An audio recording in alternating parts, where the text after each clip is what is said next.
Greetings and salutations, and welcome to the last episode in our series of 5, talking about the circle of fifths and how it can help us navigate through the mysteries of our musical universe. Today's lesson is going to be a review.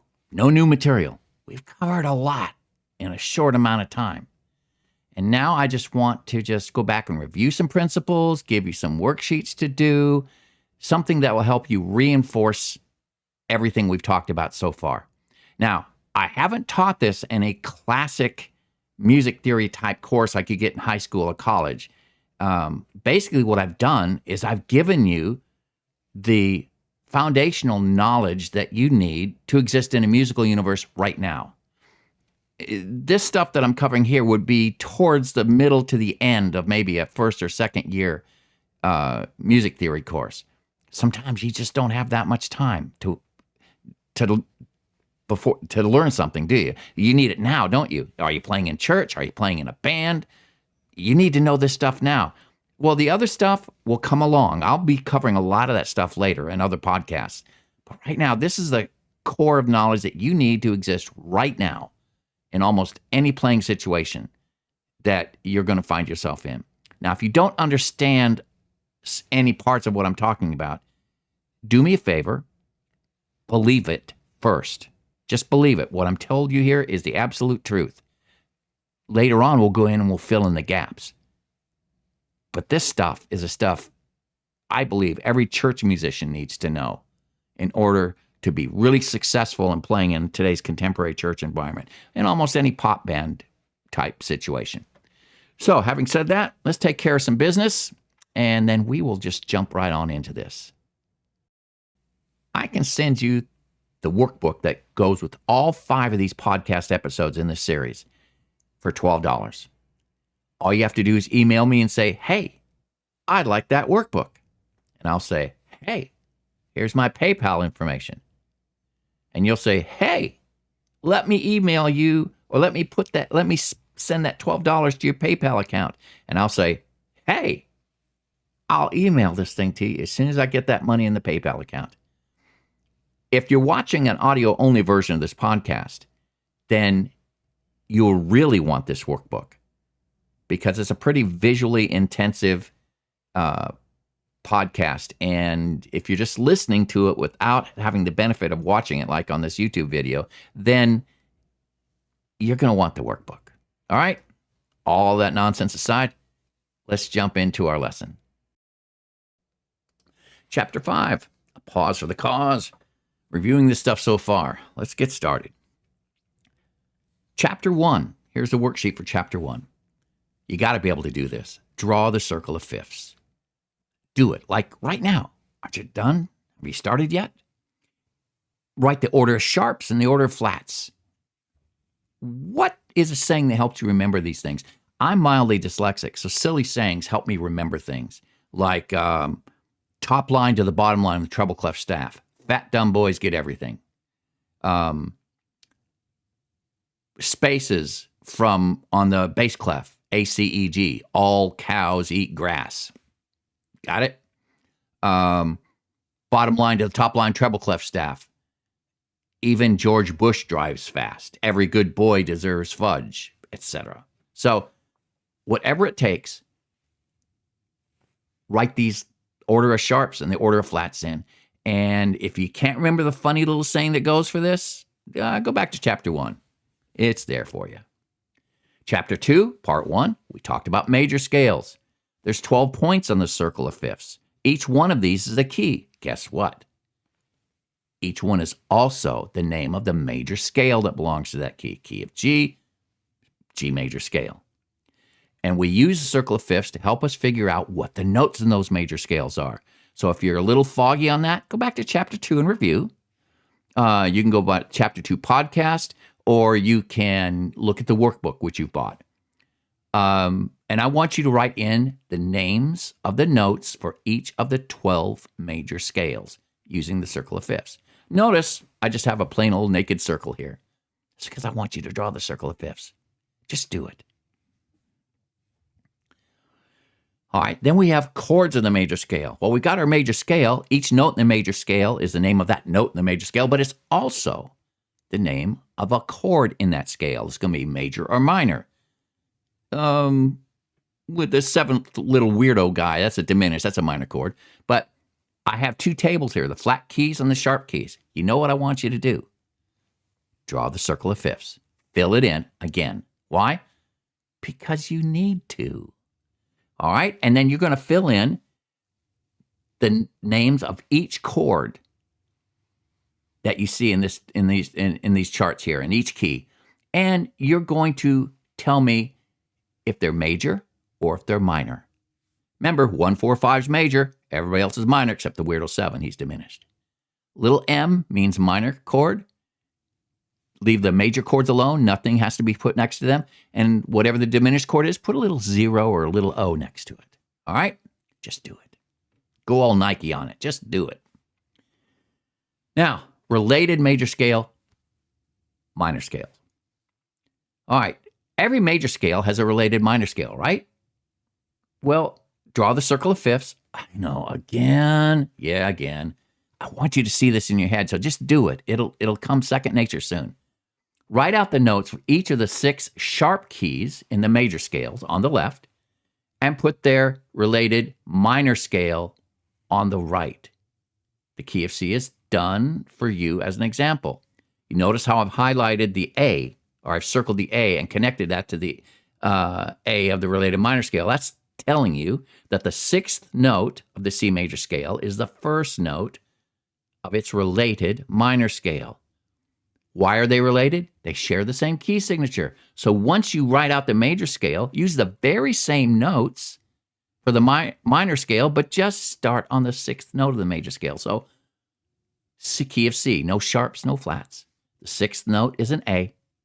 That becomes your first note. You write A to A with the key signature C. Voila, there you are. Sharp keys, major scale, related minor scale. Now we're going to do the same thing with the flat keys. Write out the names of the notes of the flat keys on the left. That's your major scale. Go to the 6th note of each major scale, and that's the starting note of your related minor scale. Finish that diagram. All right, now we have major scales, minor scales. We have major pentatonic scales, and they come out of the major scales. That makes sense, right? Makes sense. C major pentatonic comes out of the C major scale. Get rid of the 4th note, get rid of the 7th note, boom, pentatonic, 5-tone scale.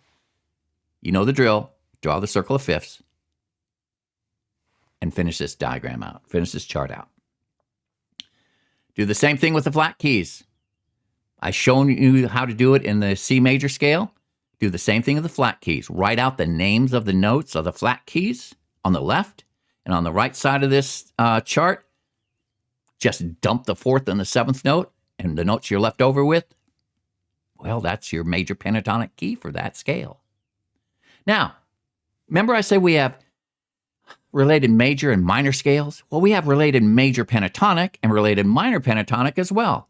Here's a C major pentatonic. We've already done that several times. And what I did is, see how I circled the A, how A minor is related to C major? Well, it's the same way at the pentatonic. C major, A minor. We use the same notes in the minor pentatonic scale, the A minor pentatonic scale, that we use in the C major pentatonic scale. Just we start on an A. That's all. Same notes, start on a different place. Here's your flat keys. Now, I've done you a favor. I've actually drawn the lines for you in this circle of fifths down here, but you still have to figure out the rest. Do that. Fill out this chart. Same thing with the sharp keys. Again, the related minor pentatonic scale is related to its major pentatonic scale, as you see here. Do the same thing here that you've done before. Now, 4A, families of chords. Aren't you glad I'm giving you a break and drawing the circle of fifths? Use the rightmost chart, the one that's completed all the way over there in the key of C, as a reference, and fill out the rest of the charts for each of the 12 keys. What is the 1 chord in the key of G? What's the 3 chord in the key of G? What's the 6 chord in the key of G? Right? What is the 4 chord in the key of G? What's the 5 chord in the key of G? Fill out these diagrams using this diagram to the right as a reference for each of the 12 keys. The 1 chord, the 3 chord, and the 6 chord are a family. The 4 chord, 2 chord, 6 chord are a family. The 5 and the 7 chord are a family. Remember, there's 3 families of chords. The head of each family is one of the 3 major chords in that key. Fill out this diagram. You can go back to chapter 4 to review. Now, using the 5 chord, or the dominant chord, if you will, I gave you a break again. I've actually drawn the entire circle of fifths for you because you're probably getting sick of it. So I did it for you. I'll hook you up. Using this circle of fifths, it's really easy to find the 5 chord of any key. What's the 5 chord in the key of G? Well, find the G on the circle of fifths. There it is. Go 1 click clockwise. What's that letter? D. Guess what the 5 chord in the key of G is? D. I've already done the key of C for you. The 1 chord is C. Go 1 click clockwise. What letter's there? G. G is the 5 chord of C. Boom. How cool is that? It's not hard. Fill out this diagram. Sharp keys and the flat keys. Now, below is a song, Power in the Blood. We know that the 5 chord will take you to the 1 chord in any given key, right? Well, 5 chord can also be used to take you to a new key. If you're changing from the key of C to the key of G, A flat, B, or E flat, you just proceed that new key with its 5 chord. For instance, Power in the Blood's in the key of C. I finish, wonder working power working power, the precious blood of the Lamb. I'm in C. I want to go to G. I'm going to play a D chord. Right after the last C chord, I'm going to play a D chord, which is the 5 chord for the key of G, and I'll launch this song into the key of G. I want you to tell me what the 5 chord you would use to go from the key of C to the key of A flat, or to the key of B, or to the key of E flat. Put those letters of that 5 chord that you want in those boxes. Again, review chapter 4 if you're confused by this. One more on the 5 or the 1 chord. Gosh, this sure looks familiar, doesn't it? Only this time, you notice as I'm not saying 5 to 1. I'm saying a 5 chord can go to any chord, major or minor. Fill out, hang on a second. Let me fix this fallout the chart below. All right, let me fix that. Spelling, there we go. Fill out the chart below. There we go. Fill out the chart below, preceding each chord with its own 5 chord. Hint, you've seen this chart before when we were talking about keys. The same thing applies. Look at the letters around the circle of fifths this time as chord names, not keys. And they could be major or minor chords. It could be a C major, C minor, C diminished, whatever, C augmented, G major, G minor, whatever. Any kind of a G chord, any kind of a C chord can be preceded with its dominant chord. I've shown you here, G going to C. That's the 5 chord going to the C, right? That C can be, let's see here. Here's a G7 chord to a C major. Here's a G7 chord to a C minor. See how that works? If I want to go to, say, an E7, normally you think would go to an A major. E7 can also go to A minor.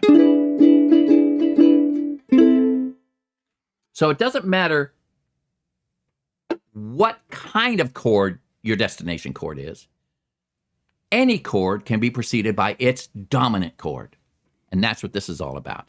So it's just like keys, only now we're talking chords.